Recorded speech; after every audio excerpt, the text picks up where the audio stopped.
Well, hello, creatives, community, and kind folks. Welcome to RPG with DBJ. I am your host, DBJ. Sorry, trying to settle a little bit of audio issue here in the background. Thank you very much for being here. Today we're going to get a little deep into the weeds in terms of um, using 2d12 as a dice mechanic for this Obsidian Star tabletop role-playing game, and why it is that uh, it's running parallel to many indie games and current release indie games, and why there's like a parallel development, I guess, would be the way it is. You guys are silly. Oh man. Mm-mm-mm-mm. Deadman says, in other news, Netflix has Blazing Saddles. Oof, that movie could never be. Yeah, start that off. Yeah, that movie could never be made today. Yeah, it's just not going to happen. If you watch that movie, for those who are of a younger generation that never grew up with the Mel Brooks movies, yeah, it's a special treat. You should treat yourself to it. I suggest it. Put on your big pants. Put on your adult pants and ooh, maybe that's the wrong terminology.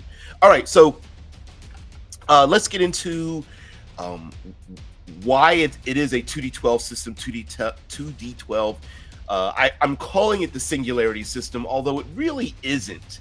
We'll get into that, and also uh, the reasoning for uh, my influence in trying to have a universal resolution system, and also we might even delve a little bit into uh, cool name goes here, because I am a design developer for that, and I'm very happy that Mark Tassin, the project manager, has really embraced it, and we'll understand. We will. This one is going to be much more detail oriented, and less fluff and origin and setting material, so it may not be for everyone today. Yeah, Shai says, yeah, harmless fun with a little off-color humor, absolutely taboo in the current year. Yeah, really weird, right? Like people are so easily triggered. I'm gonna have to make a one-pager that basically tells people for like Obsidian Star, like, you know what, if you're like immature, easily triggered, close-minded, you know, not you have no imagination, things like that, yeah, please don't play this role-playing game. It's gonna hurt your feelings. Everybody else, the brilliant people, come on over. I don't know. The End King says parallel development happens often. Yeah, Bewitched and I Dream of Jeannie. Yep. The Addams Family and the Munsters. How many the movies where the Earth got struck by a meteor, movies, saving Earth from meteor strikes. That's a yeah. N King says, please don't put easily triggered in the warning. That's like a one of those UV lights in the summertime that draws in like gnats and bugs and stuff. That it's like easily triggered. That's me. What do they mean? He talking about me? You know, it's pretty hilarious. Okay, so let's put this up here. So of course, got to share the top of the character sheet, and 99% of everything will be happening up in this area. As for those who have seen this, off to the right, I did change some of the titles of these, just to make to give it a little bit more, dare I say, focus, more specificity, and to also, maybe this needs to be, no, that's in the middle. Anyway, I want to enable as much. It's a good way. Wow, I am fumbling over my words. I want players to be able to engage with the world in the best way they know how, and to give as many options for them to do so without having to put too much pressure on the individual who's running the game, the spiral, to have to accommodate um, said players. So, in other words, it could be very easy to make a system with like feats or options and come up with 87 different options. But unfortunately, what ends up happening with that is that the person who runs the game may feel like they need to memorize all of those things and take into account all of those things. And this is going to be far more of a narrative game, and we want to be able to accommodate that. So, many role-playing games are based around a combat system. So you roll dice, and combat allows us to find out whether we succeeded or failed in damaging our opponent, and then we have a resolution part of that. How much damage, how many points or wound levels or something are applied to our enemy, and then we move on. And oftentimes that mechanism, that rolling for success or failure, and then the secondary part of how effective we were, is often not used to resolve every other aspect of the game that does not involve combat. And this 2d12 singularity system, roll high, not over, systematic approach to the world is how everything is done. So socially, exploratively, design mechanism in designing equipment and crafting and negotiations and navigations and all these things, and even navigating family drama and that kind of thing is all included, all in one dice mechanic. Now, of course, even going back to like the OSR, if there's no reason to roll the dice, then we don't roll the dice. If it's not going to really cost you time or energy or resources or anything of that nature, there's no reason to roll the dice. It's assumed that if you have enough time, energy, and resources to perform something, then you do it. There is assumed professional ability of the player characters, and that's something that's been so universal in my playing gaming career that it's strange that I don't understand why that isn't assumed in other role-playing games. It's not necessarily a rule, it's assumed professionalism. If your character is a warrior or a scientist or an investigator or a martial artist or something like that, to assume professionalism means that, you know, that character is good at what they do. If there's no stress, no tension involved, let's assume that they are professional enough to, you know, navigate through the world. That a warrior that comes upon dead bodies, is it important for them to make a roll? Maybe not. So maybe they understand how these victims were killed and what killed them, no matter what the character's intelligence score is or numerical values. So there's assumed professionalism. And beyond that, this role-playing game, you'll notice, doesn't have traditional statistics. Like there's no strength score. There really isn't a speed score. There's no intelligence score. And part of that is a personal issue with science fiction. Fantasy gaming very much is like a seat of the pants. You know, my strength, you know, is important when I climb a rope or that cavern wall. My speed is extremely important to dodge those arrows and avoid the sword slashing. But in science fiction, a lot of times it's about it's a complex set of knowledge and experience and techniques and equipment and circumstance.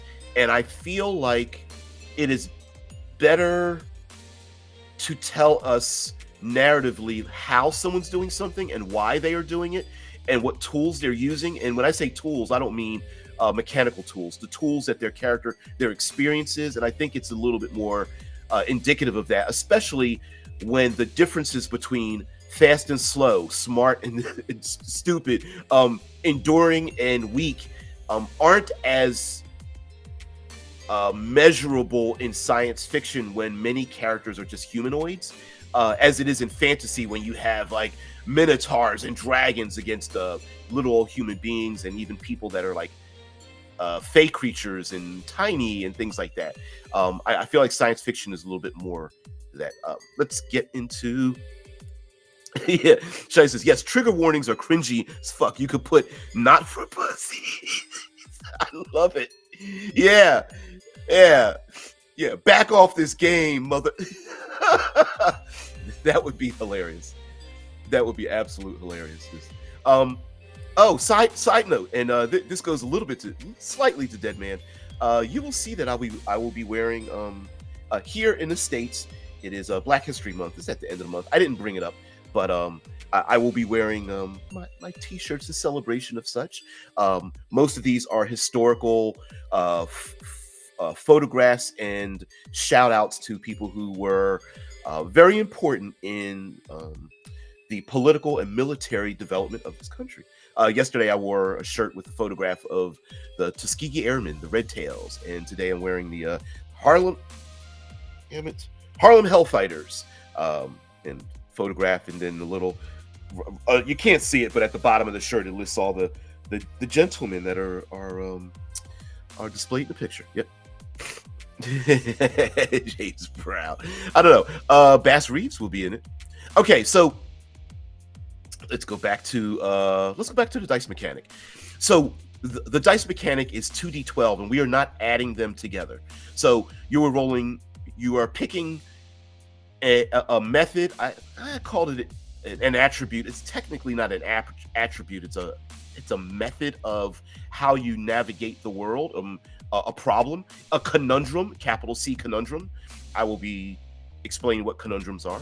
So you're going to pick a method and an approach, and you're going to roll 2d12, and you want to roll high, not over. So the higher the number you get, you're going to want that, but you don't want to go over. It's like blackjack.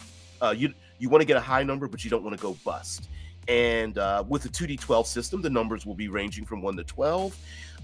The average for beginning player characters will be a 4, but average individuals will be 2s and 3s, which means that under pressure, there's going to be a higher propensity of failure than success for your average citizen. So most people are very professional and very skilled at what they do. I bring up the example of driving back and forth to work. If you are a driver who drives back and forth to work, I would say, well, how many times do you test your driving skill? And I would dare say, do you make one roll to get to work, or is it 5? Is it based on time or distance or whatever? I would dare say that most people don't even bother rolling the dice. It's just an average thing. Some people arrive at work like myself and don't even remember themselves making the drive in the first place. I've done that plenty of times, gotten home and been like, I forgot how I got here, because it was so background information, didn't even bother doing it. Now, the high not over system means that, for example, let's say one of your methods, and every character you divide 12 points between these 3: force, flex, and fulcrum. And an approach, you pick 3 of them and you divide 12 points between them, and then the other 3 that you did not pick, you just have 2 points in those. And so whenever you need to solve a problem, a conundrum is a problem that needs a solution. In this game, conundrum is a gaming thing, and to solve it, you want to climb that wall, you want to convince the guard, you want to sneak, you want to program, you want to snipe, throat punch, whatever the case may be. And I wanted the system to enable us to, whenever we have a problem, we want to have a solution to that problem. And combat is a problem. It literally is that it is the ultimate of, there's a problem in front of my face, I need to do something about it. Maybe placing blaster bolts into the chest of my enemy solves that problem. But there are other problems. And design note wise, this is essentially assigning hit points to a problem. And how long does it take to solve the problem? When those hit points are taken down to 0. Now, we're not calling them hit points, we're calling them a conundrum. and that conundrum will have a numerical value basically from 0 to 12. 1 is technically a number, but what if you succeed at all, it can be a very easy pass fail. Do you convince the guard? Maybe we want a pass fail system, or we want to test our players, and this incorporates hit points are basically tension modulators, right? How long does it take to slay the Minotaur in fantasy? Well, that is a timer. It's when the hit points of the creature drops to 0, that's when it's done. But maybe there are things happening that dictate that we need to get this done fast. So picking a lock, programming a computer, downloading a file, sneaking into a base of operations with that is on high alert, roof running to get away from guards that are sentries, and sending drones in around a domed habitat, and you're trying to get to an airlock or something of that nature. How long does it take? Well, we assign a number. You have a conundrum, a problem, and we use the dice to emulate that. And this very much, I'm going to move down in the character sheet, will bump up against something known as orbits. And orbits are like again, maybe an expanded timer of maybe bad things, story elements bumping up against the player characters and punching them in the face. Maybe the spiral, the game master assigns an orbit to the guards in this habitat, and the guards all have like backpack drones, and they're tied into the surveillance system, and that orbit might be very close. It might be a 3-point orbit, and count down to 1, 2, 3, and then the guards will start to surround the player characters and arrest them. And the players are like, okay, we've got to hurry up, download these files, break in, download the files, get out before the guards really zero in on us, because they have access to all of the surveillance techniques available to them, and we need to hold them off, while also having maybe a run and gun battle. And so that's about. Now, the roll high not over part means we want to roll as high as we can based on the numeric value of our method and approach, but we don't want to go over. So if we have a force of 4 and we're doing something very bold of 4, we want to roll a 4, but we don't want to roll a 5. But what can happen is that maybe your force score is 4, but you've raised your careful approach to 7. And when you roll 2d12, there's a very good chance you're going to get blended success. If you roll double 6s, and we're going to talk about doubles, if you roll a double 6 and your score, let's see if we can put a number in here. Let's not do that. Well, yeah, we can do that. So no, I'm going to have to. This isn't a PDF. So you have a force of 4 and a careful of 7. You roll double 6s. That means you have 1 success. You rolled high, but not over your approach of 7. But you also rolled another die, another number, which is 6, which is over your force, which you failed. So you both succeeded and failed. You had a blended success. And that means with this 2-die system, it's very easy to determine whether you succeeded or failed, and then had something in between. And that's going to probably happen quite a bit, like success and failure, and combinations and blendings of both. That's here. All of Shice Quad says all of Motown. Yeah. Yeah. Well, you'll see some of the shirts that I may wear in the future. Who knows? So in this game, doubles double. And what does that mean? So, well, first of all, sorry, let me go backwards. You could very easily roll the dice and have a success and failure. And what that means is you may very easily just succeed on a task. I opened the door. I hacked the program. I convinced the guard. I shoot the enemy. And that success is notable. You did.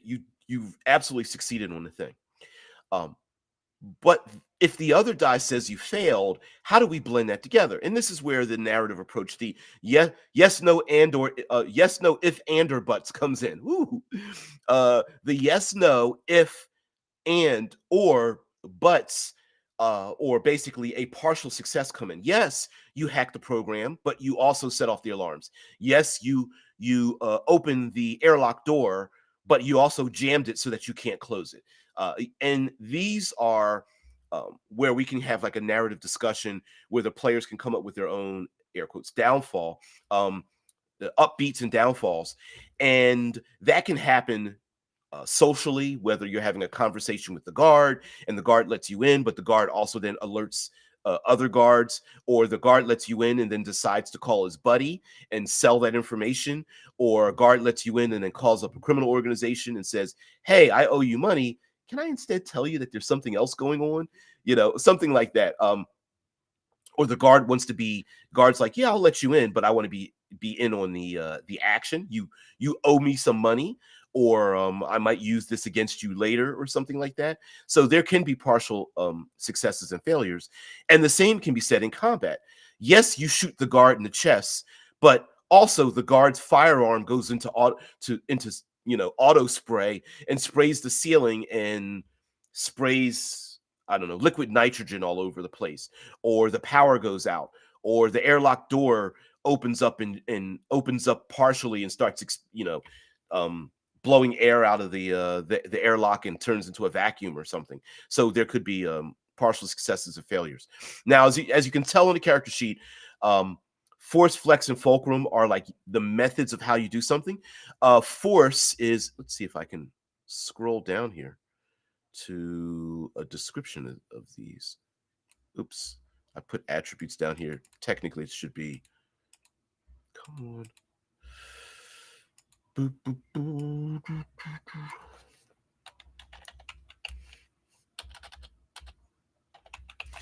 Um, that that font makes that look very odd. There we go. Okay, our methods here are force, which is direct action. It acts first in combat. Uh, um, Whenever you suffer a loss, so instead of me calling it hit points or damage or something, in this game you basically can suffer losses. So when you roll the dice, and the dice are player facing, so when the character rolls a double six, rolls a six on both dice, and one of those succeeds and the other one fails, the failing die um, means that your character suffers a loss. And what happens is that loss is a loss of a numerical value. That loss is part of the building blocks of your character sheet. And if you're using force, sure, you get to act first. But when you suffer a major loss, we use the highest die rolled. Now, the highest die rolled, if you roll double sixes, it sounds like it's a six, but doubles double. So your success when I go, this is me going back to doubles double, which means that if you roll a six and you roll double sixes, it acts as a 12. If you roll double fours, it acts as an 8. So you roll that double six against that rampaging robot. It's a 12. You might pretty much put a blaster bolt right through its chest and shut it down. But it also means your loss is a loss of 12, which is like, that sucks. Which, you know, it might mean the death of your character. Not really death, but you'll see. So we use the highest die on failed task because you decided to use direct action, act first, and whatnot. But we can also use flex, and flex is like balanced action. It acts second in combat, so we don't even roll initiative for this game. You just act first, second, or third. And then there's disseminations. We can use numbers to decide, well, if everyone's going to use force, who acts first? If everyone wants to act first, highest number goes first.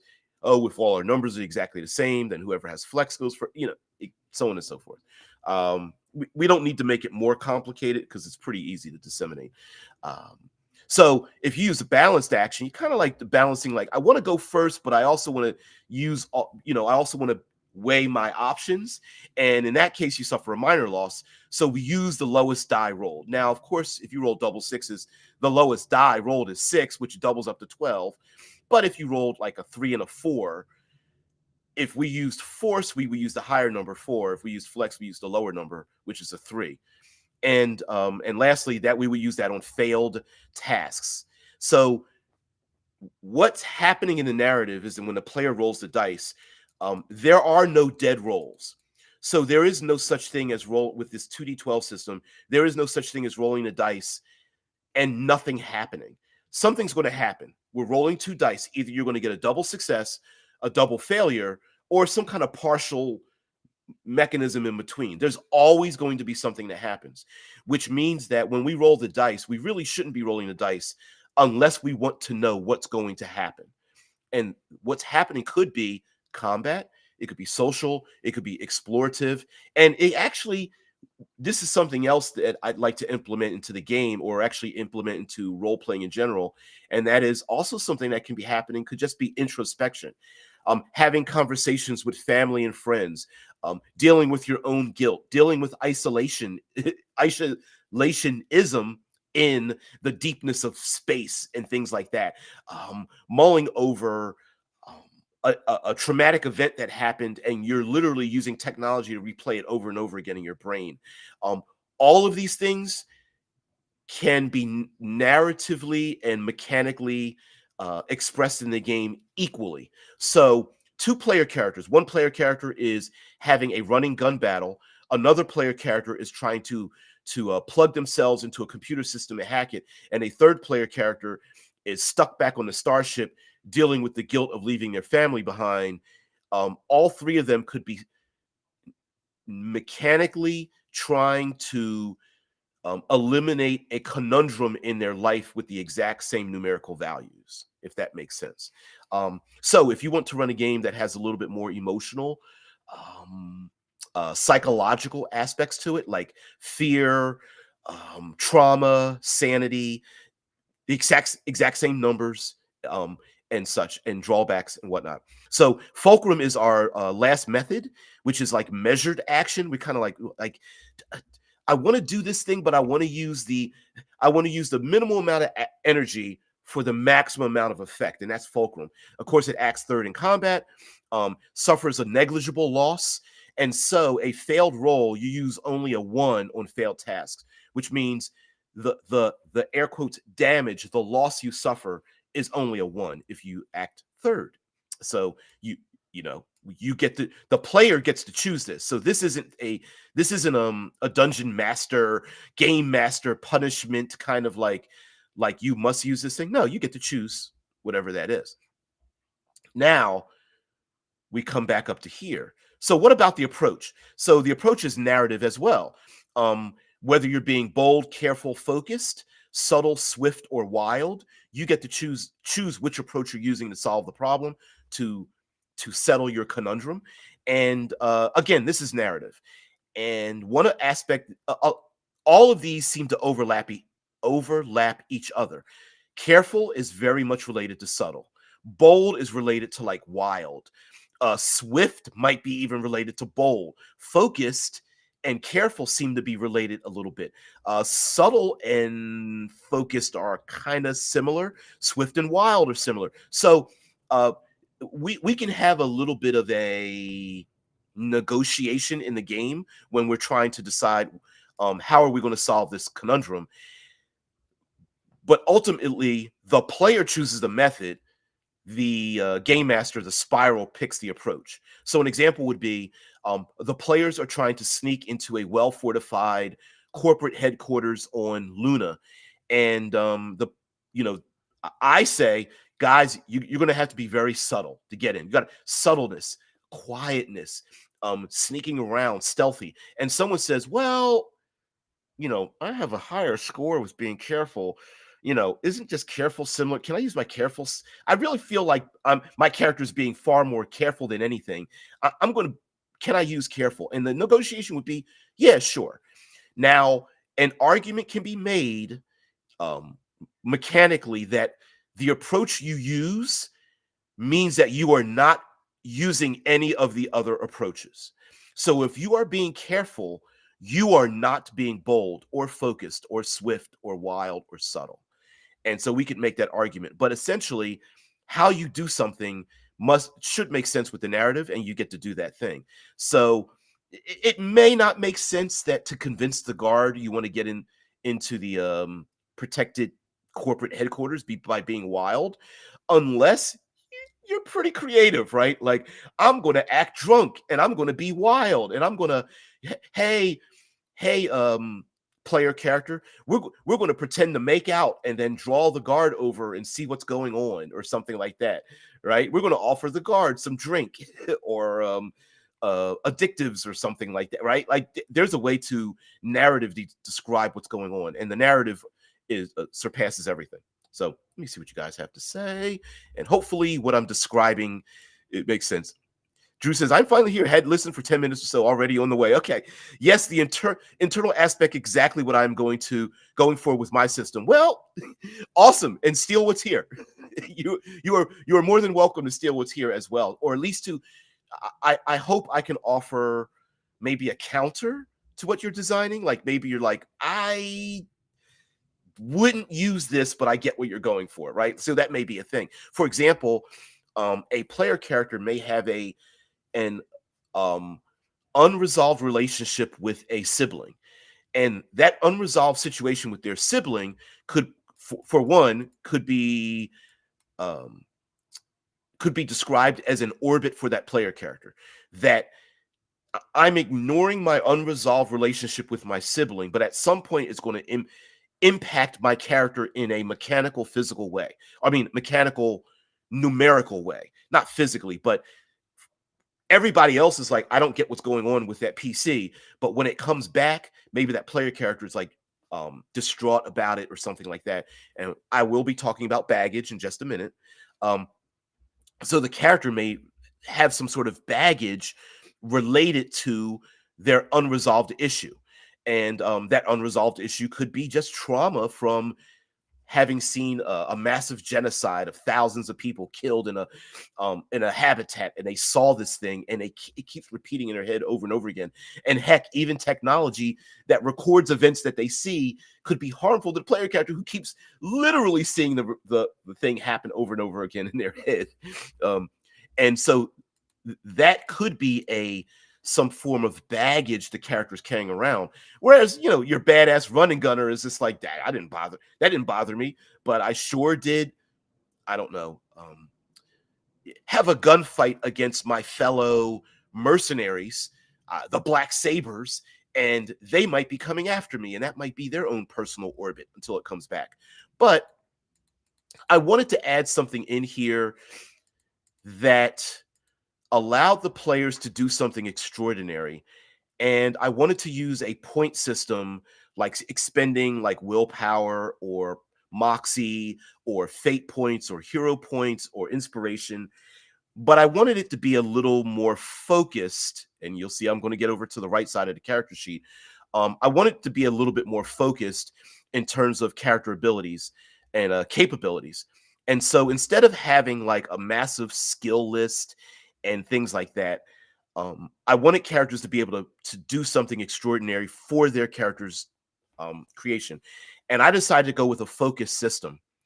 And that is, you're going to pick one of these: battle, hack, Olympics, wrench, podium, or SciX. And you get to pick one of these, and then that's your focus. Battle, of course, is martial arts, guns, physical, your combat focused thing. Hack, of course, is computer programming. I wanted to pick a very short word to fit in here. I didn't want to put like programming. You'll notice that I picked small words. I didn't pick engineering. I picked wrench. I picked Olympics, not athletics or something. Yes, on purpose. I used podium instead of like diplomacy because I needed a small word. Also, sometimes small words, how do I explain this? Shorter words give us larger space for descriptive energy. So Olympics is like run, jump, swim, swing, climb, um, uh, uh, e- escape, holding breath, balancing, things like that. SciX, psychic ability. Podium is in front of people. You are drawing people's attention, public speaking, political discourse, um, multimedia, entertainment, drawing someone's attention to you, using threats, things like that. Socialism, geez, social engagement, social isms, things like that. And then wrenching is um, building, designing, jury rigging, or is it jerry rigging? Um, Fixing, modifying, programming. Well, hacking is more programming. Wrenching is more the physical thing of, damn it, kick the thing to get it to start. Slam your hand on it and get it to start. And focus is also will be your character level. There are no character classes, there are no real levels, but basically you start out with a 1 and it goes up to 12, and you get to spend a point to allow you to do something extraordinary in your particular focus. So something extraordinary might be, hey, can I use my gun to shoot something to make I'm going to shoot the gas tank of the or electrical batteries, doesn't matter. I'm going to shoot that Aerodyne vehicle and have it explode. And you're like, well, that's not really how they work, but hell, you know what? You're a badass. So yes, that's the thing I'm going to use. Hey, I want to hack the system so I can hack the robot and have it act for me so I can use it against my enemy. Yes, because that's your focus. Olympics, I'm going to um, um, uh, dis turn off my mag boots and free drift in space to, catch up to the floating torpedo, a photon torpedo, so I can reprogram it when I get there, right? And that's like, you know what? Spend a point, yeah, you do the thing, right? This is a way for us to not have to, for a player character to perform an action that either seems a little bit unreasonable or represents certain death. you know, Jumping through space without being tethered to another far object, like I'm going to find a needle in a haystack with myself as the other needle. You're like, that doesn't even sound right. But using your focus, you know what? Okay. Um, I can see a lot of people saying, well, I'm going to use my psychic extraordinary abilities, my psychic experience to like mind control people or use a psi bolt or read minds or something like that. And while that does sound like, yeah, that sounds like a great thing, every character should have that. There are drawbacks to all of these in many ways. So the drawbacks to using like your focus is based on the focus you have. So if you are a hacker, you're using it, the drawback will be maybe there are other hackers who know you, or you leave behind a signature, or no one knows what you physically look like, but your signature, you're notorious in these circles, and maybe they recognize you. So there are these kind of things. So if you become a psychic, maybe you open your mind to other psychics that are around you, or an accident can happen that opens up um that pathway to your brain that other people, like maybe another player character's robot, and it's like, I do not understand what you're going through, and a psychic character's bleeding out the nose, and it's like, oh, the pain, they're in my mind. Something like that. And the same thing with like using podium. You're drawing people's attention to you. Maybe you are a cult leader, or you're just very charismatic, or you're a very beautiful person. Maybe you're just very threatening, or you're a notorious criminal, or you are from an oligarch family that are of scientists who have, I don't know, they created you're from the Heinz family, and you're and you're known for mustard and ketchup and salad dressing or something. I don't know, whatever, something like that. You have a public reputation. Maybe you are a novelist or a game designer, or you were very successful in a VR game and you've been known about that. Wrenching, the same thing. You're a known engineer. I mean, maybe you're an expert engineer, or you're like, I'm familiar with BMWs and I hate their electrical system, something like that. Like, it's so those are not drawbacks, but um, notable features that might be part of your character. So we're going to move down here, and we're going to talk more about the why 2d12 and the dice and some of the numerology, but I want to get to see what you guys have to say, if anything. Oh, Okay, nothing. Okay, cool. All right. So why 2d12 and why has that cropped up? Why two dice as parallel development? The simple answer is bell curve, binary, and narrative partial um, dynamics. So rolling two dice gives us a really good bell curve. It allows, if you roll, we see systems with 2d6, 2d10. I even thought of using 2d8 for this system, but I like 12.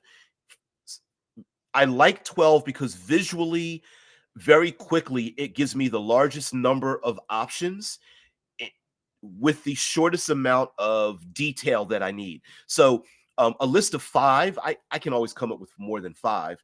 And we have dice and a D12. I can list 6 and 6 in a brick. And when I list 6 and 6 in a brick, I can easily go zip zip real quickly in my own head visually. And so the same thing can happen. Some people remember, random charts don't need to be as random as we think they are. We can look at a random chart and pick what we want. Random charts are basically just bullet points with numbers. And if we don't want to be as seat of the pants random, we can look at a chart and go, hey, I wonder what these pirates are wearing, and look at a chart, a D12 chart. Red striped pants, right? Something like that. So doing something on the fly. If a player character is like, well, I'm going to go to the habitat next door to this one on Mars, and you're going, don't, I didn't even roll that up or describe it. You could go to the habitat creation chart, and it gives you the most options for me, which would be 12, with the least number of options, 12, which is easy to visually represent. When we go to 20 and above, like 100, D100 percentile, 100, when you look at it, very quickly, I think the brain can get lost a little bit in the numbers and the selection. Um, and it is a known, measurable theory that people who have too many options don't make a choice. So, like, they've proven that in when people go to supermarkets, if they're given too many options, they won't buy anything. Whereas if they're limited in their options, they will absolutely buy something, um, which is strange but true. It says you're from the Gygax family, a little bit, yeah, a little bit. Um, Also, bullet pointing is very easy to get across information. So I try to I like picking short, concise wording for things. I slicing the fat off until we get to something. So like going with the zippers and jackets. And I sorry, you guys made me do it. I think Drew. I'm going to blame Drew for this one. Um, the zippers, jackets, ghosts, and then I even going down with threads and ties and tapestries and weaving and buttons and yeah, I kind of went down a little rabbit hole of that kind of thing. Rolling 2d12 also gives us what I call binary, which means that one die can represent one thing and the other die can represent something else. Um, I was seriously considering, and now I'm thinking I won't, that for the Candela Obscura game from Critical Role, they're using a fear and hope die, two d12, and one die is a different color than the other one. Fear is one color, and hope is the other color. And if you roll the dice, um, they have a mechanism using, is it Candela Obscura? No, not Candela Obscura. Daggerheart. Woo! I made a mistake. Um, Daggerheart, and it used a 2d12 system. And I thought about doing that with this system using Obsidian and Star. Obsidian is dark, Star is light. Obsidian would be kind of like a dark turn, and Star would be light, which would be kind of like a good thing. And using that, I may still take it, uh, but but let's be honest. If I did that, everyone would be going, "Oh, you did that because of this other game." Mind you, this is years in the making. It's just for me, I consider it parallel development, but I have to be honest that having another game developer do the exact same thing, I go like, yeah, I'm a little jealous. I'm a little butthurt with that. um, Yeah. Yeah, Drew says yes. The paradox of choice that too much options will cause issues. That is my problem with games that have like skill lists that are too long for me. And this is completely personal. Games that have a too long of a skill list, too a game that has too many what they call like advantages and drawbacks like GURPS, things you pick for your character that give you benefits like feats as well. When the lists get into the double digits, and when I say double digits, not low side, not a dozen, 2 dozen.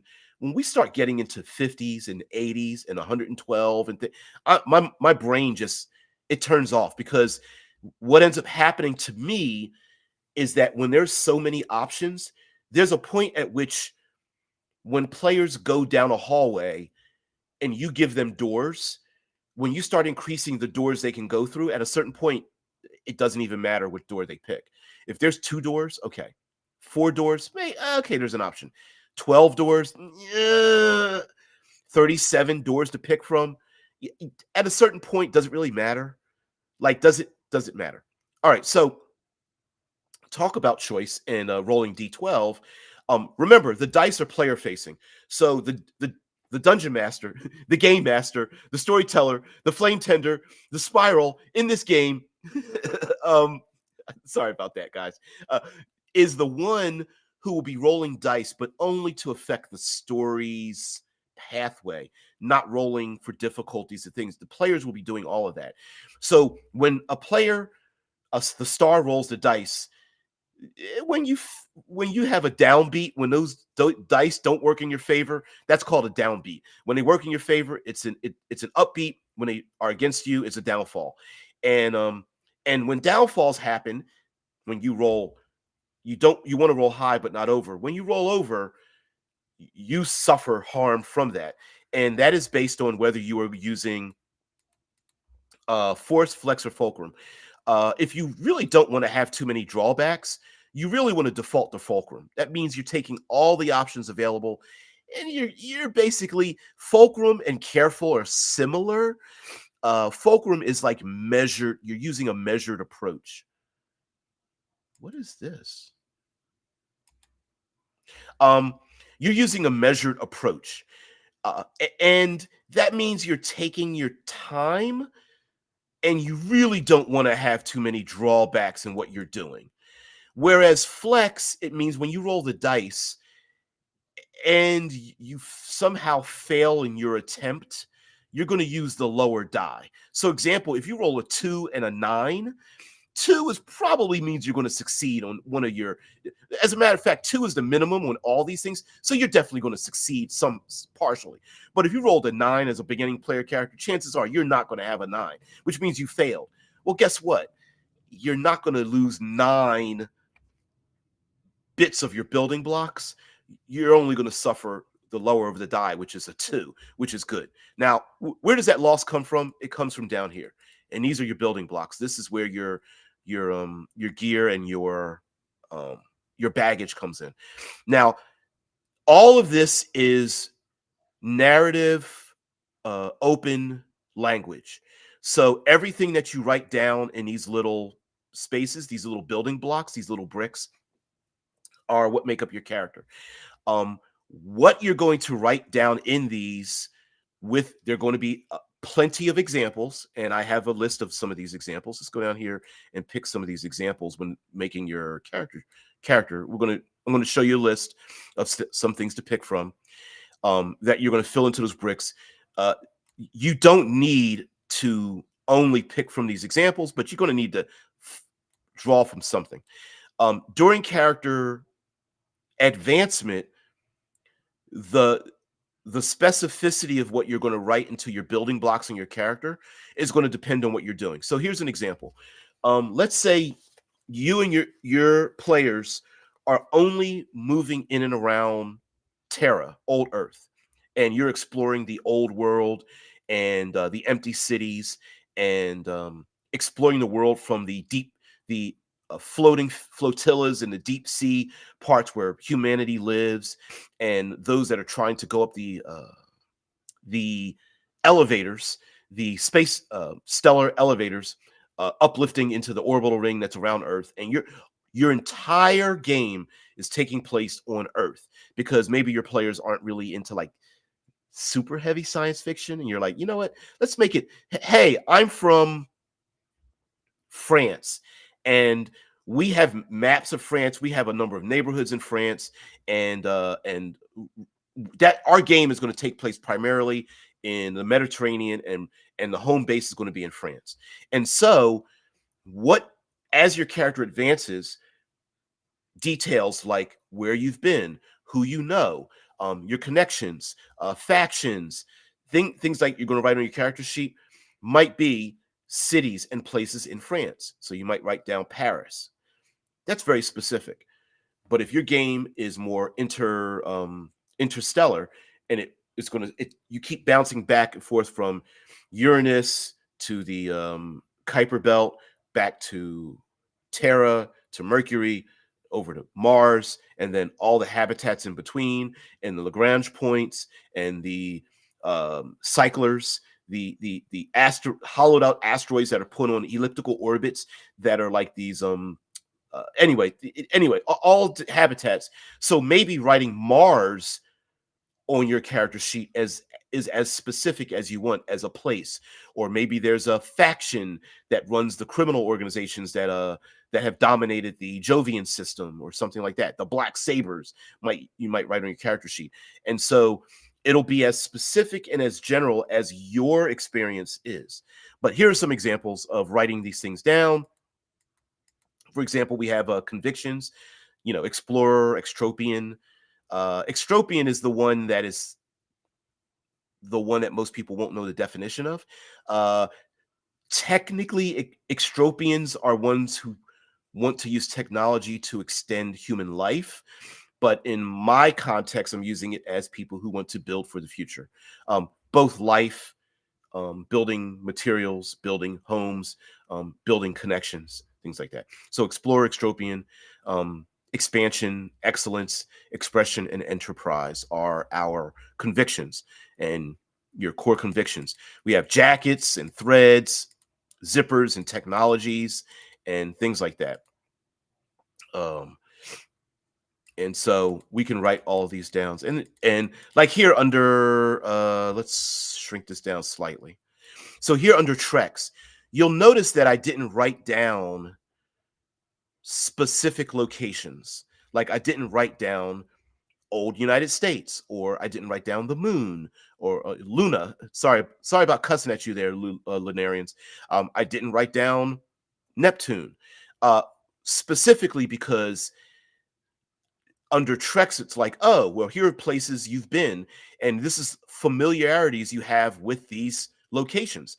So you may have a familiarity with roof running, or zero gravity, or overgrowth in locations, or winter zones, or spacewalking. And some of these have overlaps.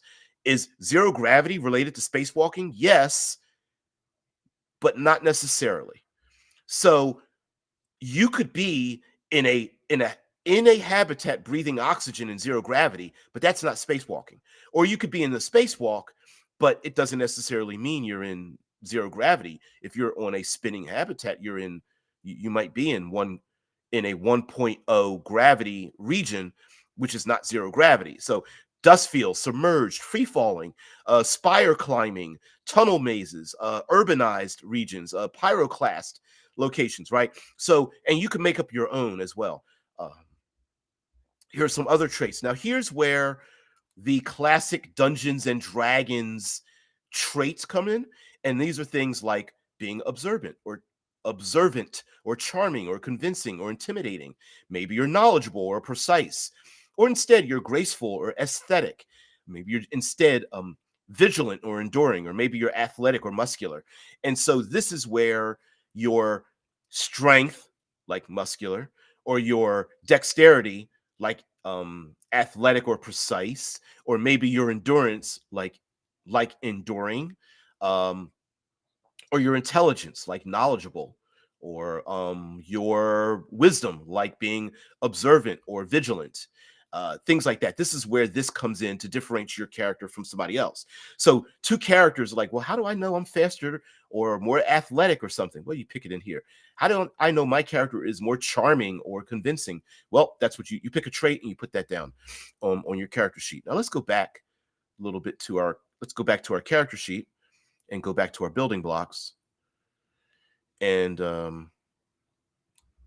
so again, using natural language, once you fill something in on your building block, you get a +1. So it doesn't actually benefit you to write out a long dissertation. So if you write out something like, I am familiar with the landscape and the people of Mars, just write down Mars. You know what I mean? If it applies, you use it. You get a +1. And this also means that the building blocks of your character, this also means these are your air quotes hit points. So every time you write something in, you get an extra hit point. Every time you suffer damage, you lose access to one of these. So is it possible during a gun battle that you rolled the dice and you rolled an 8 and you lose access to 8 of these damn things in one combat? Yes. As a matter of fact, you might die in that gun battle. Death is pretty common. It's going to happen pretty common. It's going to be pretty lethal. So there are ways to mitigate the things that are happening here. One way to mitigate that is, hey, how about doing something where you don't have to roll the dice? Another way to mitigate it is to work as a team. And your zipper and jacket that, especially your jacket that you pick, may also mitigate the losses that you may suffer. And if you're wearing armor and things like that, for physical things. So there are going to be ways to mitigate that, and it will be temporary. Baggage comes in when you start rolling doubles. So remember, we talked about rolling double sixes. Well, that character that rolled double sixes, one way to mitigate eliminating your access to all these things is to pick up yourself a little bit of baggage. And so, hey, instead of Mars, I'll lose access to Mars, but instead of suffering like 12 damage, I'm gonna pick some baggage and put that on my character. And that baggage could be physical: twisted ankle, broken arm, busted rib, concussion. Could be mental. Could be blind, not mental. We'll move more towards the psychological part. So maybe blinded and deafened, but maybe we are confused or concussed. We lose a memory. We are distraught. We are fearful. Things like that. Maybe we go into more social things. We are being hunted. We owe a debt. We are reminded of our duty. We have a obligation. We are infamous. We are being dragged through the mud. Someone is lying about us, things like that. And then so you pick up that baggage. And the easiest way to get rid of baggage is to have your other players help you get rid of your baggage. So baggage in a way is a little bit of like a safety net in a way. So you can game the game by picking up more baggage for your character instead of suffering numerical damage, which means you lose access to your building blocks, your bricks. And you instead go like, I'm going to mark off Mars and put in guilt. Damn it, I had a relationship with the Black Saber a mercenary group. I'm going to mark that off and put down hunted because now they're hunting me. Oh, they caught my face on.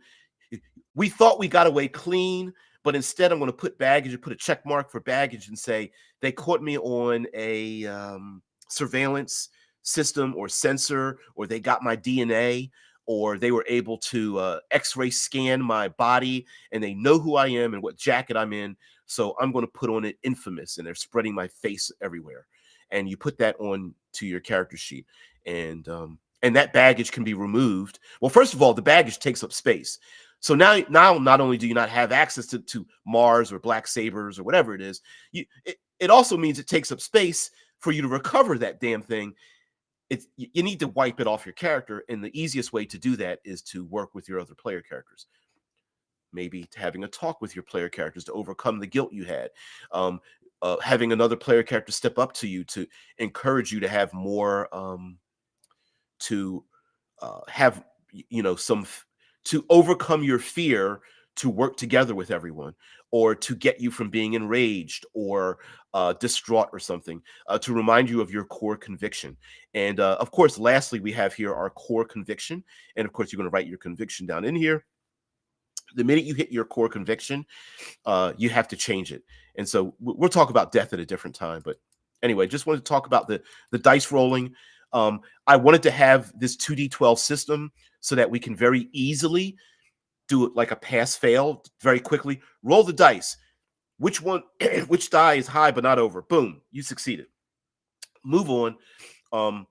Also want to do partial success. Great, you roll both dice. One succeeded, one failed. Okay, you sneak in, but you left behind something that identifies you, that someone literally broke in. And the player goes, oh, I left behind, I don't know, a photograph. I left behind a tool. I left behind my DNA. I left behind my voice texture because I can be identified by my voice. Maybe something like that. I left behind my character has always had these old earth smokes, and I left behind a cigarette or something like that, a calling card on purpose. And the other players don't know that I did the thing. So we could have like a pass fail. And lastly, I wanted to be able to roll dice with as much variability without going too far into, in my opinion, obnoxious randomness.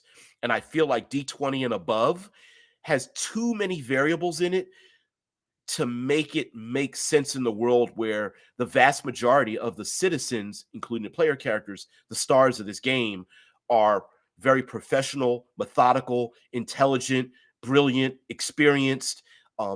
They're not going to make a lot of mistakes that are ridiculous. And so rolling 12s always fail. That's your like crit fail. Rolling ones are always failures. And so that's why I call it a singularity system, simply because you want to roll high, but if you roll a 1, isn't that low?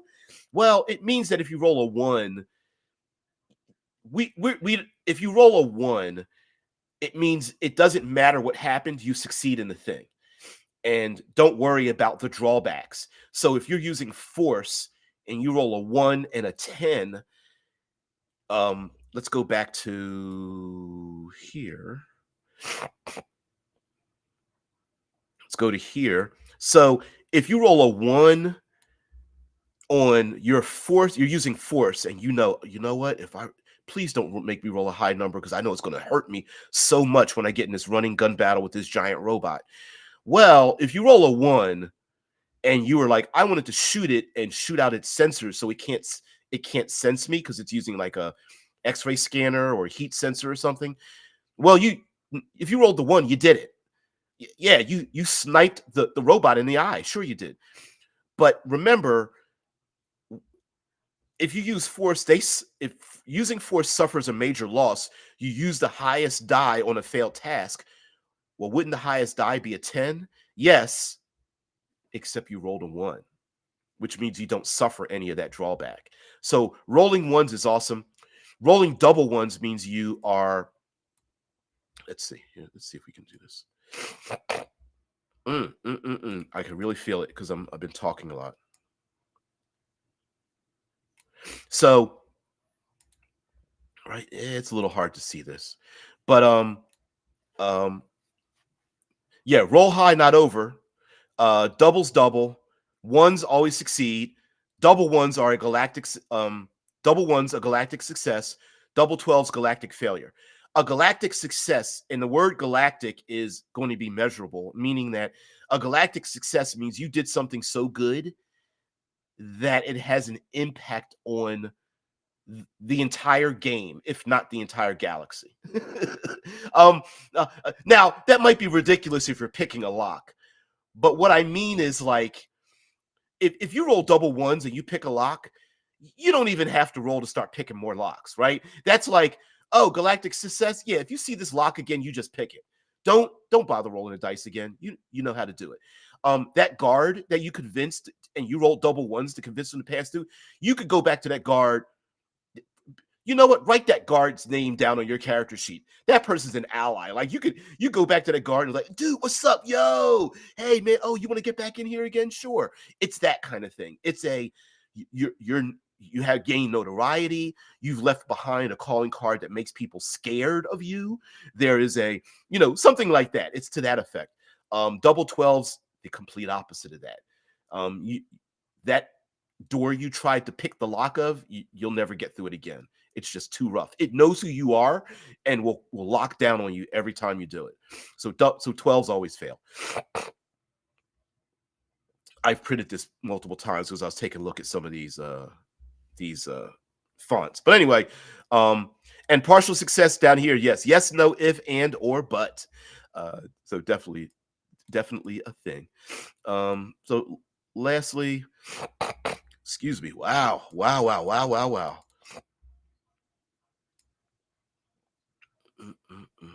Obsidian Star character sheet, and we're going to get out of here.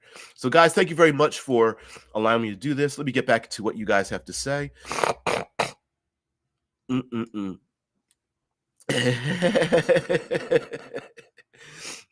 Deadman says you could be on a moon for a spacewalk.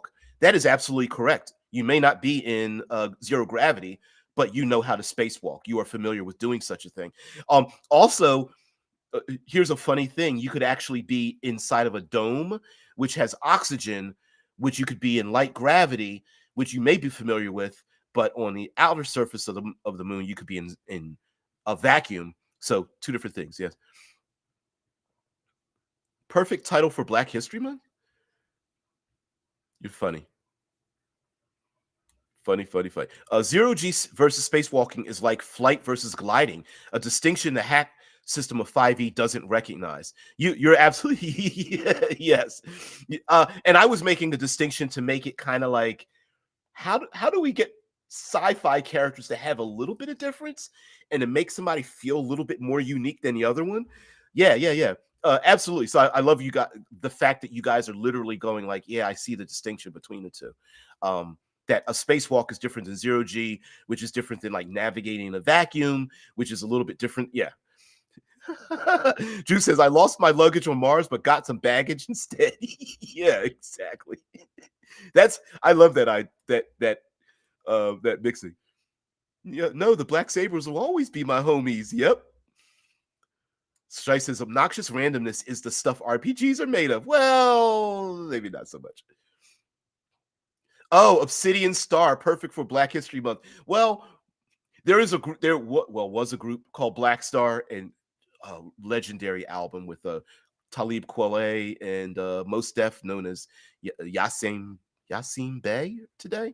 But anyway, old school hip hop, legendary rap artists. Hip hop at its finest. Galactic success. Never catch cold again. I wish I rolled those dice. What is it? What's the movie? Unbreakable, right? You've never had a broken bone. You've never had a head cold. Yeah. I usually get them. My normal is around October. Always getting some kind of flu or something in October. I usually don't get them like in this late in the season, but our seasonal differences here in the States has been kind of off. So, and I didn't realize. I was like, Obsidian Star, what does that mean? I'm considering doing the two different colored D12 thing as well to make like a very easy, don't even bother looking at the numbers. Will something good or bad happen? Roll 2d12, and the highest number on either die will be something good or bad happens. And that could be very easy. Like, hey, player characters, you're in a space hab that's abandoned. You go into the next room. Is there something good or bad? Roll 2d12. Oh, the darker die, the obsidian die was a 9, and the star die was a 2. So 9, yes, something bad's going to happen since you turn the corner, something like that. Shai says, yeah, but obsidian is cooler than just black, like onyx, but this time it's obsidian or anthracite. Yeah. Yes. That's kind of where my mind went with the title of the game. Listen, I mulled over a ton of names. For a long time, this game was going to be called Lost Soul. Yeah, Lost SOL. But because a soul is like a day on Mars, but also it's like shit out of luck. But there's too many lost souls and black souls, and it was too much of that. So then I had to change it, and then at one part I was going to name it after the like Copernican system, like Hyperion. It was going to be called Helios Loss, and then the Copernican something, whatever. And then I was going to go Kuiper, oh, what was it? Something K something based on the Kuiper belt and Kardashev system. It was going to be called something that people would find and not understand what it meant. Shit. Um, what is it called? K1 has fallen, or K. I can't even remember now. It was on a long list, and I actually attached to it. It was going to be something like that, like K1 down, and people would say like K1 down. What the hell does that even mean? Because I was trying to look for something. Also, oh, there's a term used when someone says something quickly. It sounds like one thing, but said slowly, it actually means something else. A rap artist has a current song, a rap group known as Coast Contra, and one line in a recent release from them, AO, was, "I never met a sin that was good for the soul," and it sounds like he was saying medicine, but it also meant he never met a sin that was good for the soul. And so I was thinking of like doing that kind of maneuvering, and I just dropped it. I was just like, Obsidian Stars the thing. Little background information. So sorry guys, just an example of why I picked 2D12. I think it gives us for me, it gives a large number range, but but it also bounds its randomness quite a bit. 12 is easily divisible. It's easily dividable in half, in thirds, in fourths, in sixths. So it's very easily divisible. I like the bell curve as well. On a 2D12, it's 8.3%. So finding the percentages of success and failure. So a character using stats of an average of 4 will have 4 times 8.3, which is I actually don't even know what 8 uh 8.3. I think it's basically 25%. So 4 times 8.3 is 33.2%. So you basically have a 1/3 chance of success, but you're multiplying that times 2 because you have 2 stats. So an average citizen doesn't have 2 stats. They just have NPCs are just going to have 1 stat. Enemies are just going to be 1 static: monsters, creatures, enemies, adversaries. Overcoming obstacles are going to be 1 stat to overcome them, and your dice rolling will reduce the conundrum down to 0. So a navigating let's okay, there is a habitat that was struck by micrometeors, and it's collapsing, and oxygen is escaping, and the PCs need to get to safety. And I may say that's a conundrum of 8 as you are navigating through this derelict habitat with enemy robots coming after you. And to navigate it, it's a conundrum of 8. So along with navigating this, fighting enemies to get to your starship, you're not going to get there until you reduce the conundrum down from 8 to 0. So a player may roll the dice, and they go, okay, I rolled the dice and I rolled a 2 and a 9. And if they used force,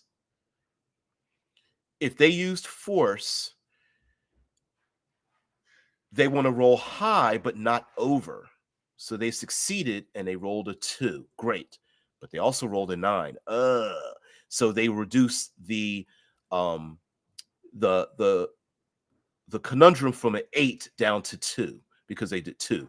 So because their success, they rolled that 2, it reduced it down. Unfortunately, they suffer a 9 on their end. They either reduce 9 out of their bricks, their building blocks of their character, or they can say, you know what, instead I'll just take some. I'll take baggage instead. I'll drop off my luggage and take some baggage instead, and go that way. So that's kind of how that works. And then moving on, the players may go, ooh, hey, fellow ally, I don't want you to suffer that. I'll do this other thing, and so on and so forth. And there's going to be the ability to help each other out, to take a hit for somebody else, to help other people. Yeah, little rules like that. But so, guys, thank you very much for being part of the show. This was a little more detailed in terms of mechanics and a little bit of my design philosophy. Whether you liked that design philosophy or not. So, guys, thank you very much for your opinions. I really appreciate it. I know there wasn't much interaction in this episode, but again, this is just where the numbers were coming in my head, and just trying to design this live. So, guys, have a great one. I will see thee later. Maybe, as was mentioned at the beginning of the chat, where is it? Big brain stuff on Vice Friday? Sure, we'll do that. We'll think of one of the big questions that come along, like what's the big thing that can happen in this world, in this setting, and discuss the like ramifications of it. So yeah, hell's yeah. Don't know what it's going to be yet, but we'll come up with a big question. So guys, have a great one. I will see thee later. Thank you very much for spending your valuable time here. I really appreciate it. I hope you can make some change in your tabletop role-playing experience. I'll see you tomorrow. Peace and tranquility. Yeah. Oh, somebody put in a comment. Wait. Don't do that. Don't do that to me. Dude. Oh, today is Vice Friday because it's third. I get it. Yeah. I hear you. I hear you. Starting the weekend early.